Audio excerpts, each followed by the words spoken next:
Hello amigo amiga, ah magandang hapon po sa inyong lahat. Nandito po ako ngayon sa lugar na kung saan makikita natin yung magandang tanawin ng bulkang Kanlaon dito po sa Negros Occidental. So sa lahat po ng hindi pa po nakapag-subscribe sa aking channel, please like, subscribe and share AJ Gonzaga TV. So ito po. So bago po tayo mag-umpisa at ipapakita ko po sa inyo ang magandang lugar dito, intro muna tayo.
Nature's View Cafe, where it's located at Sitio of Fabrica, Barangay Cabagnaan, La Castellana, Negros Occidental.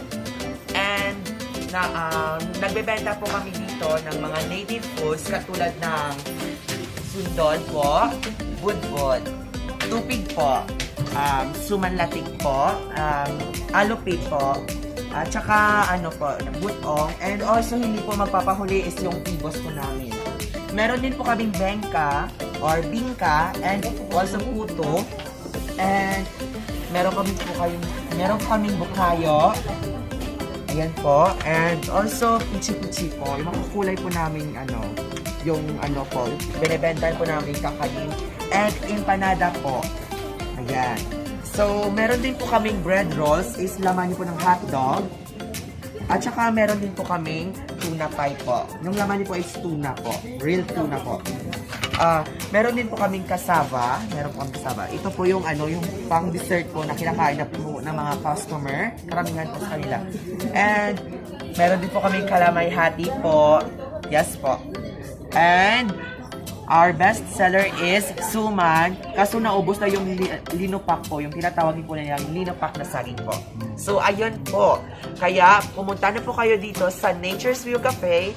Come and visit Nature's View Cafe to see the view and to enjoy your life and also food. Thank you.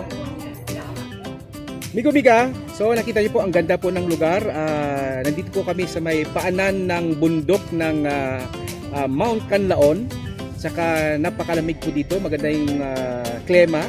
Saka yung maganda yung lugar at samantala yung bulkan na Kanlaon po ay medyo foggy, so hindi po natin masyado maaninag yung kanyang tuktok kung saan makikita mo talaga yung bibig ng bulkan. So nakita nyo naman po yung kanilang binibenta dito na mga kakanin at yung specialty po nila ay yung linupak na saging. Yun po yung saging na nilalagay po doon sa may malaking yung tawag doon ay parang lusong o kaya yung ginagano na ng palay nung dati. So nilupak na saging nilalagay po doon, tapos pinupudpud po nila, tapos nilalagyan ng asukal hanggang sa maging malapot siya, at yun po ang specialty niya dito, yung nilupak na saging. Saka marami din sila po rin yung kakanin. Yung isang pinupuntahan ng mga tao dito ay yung kanilang kape, kasi masarap ang kape dito sa ganitong klaseng lugar. Maaraw pero malamig.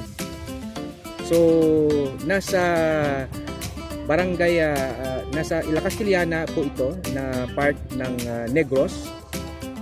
Medyo mataas-taas ng konti at kita po yung bundok din ng bundok ng Kabangkalan.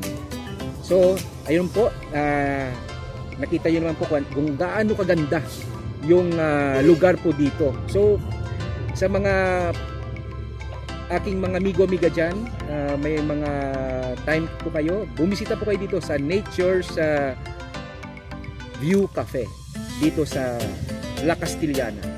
Ayan. So, hanggang sa muli po ng aking video. Sana subaybayan nyo po yung next ko po na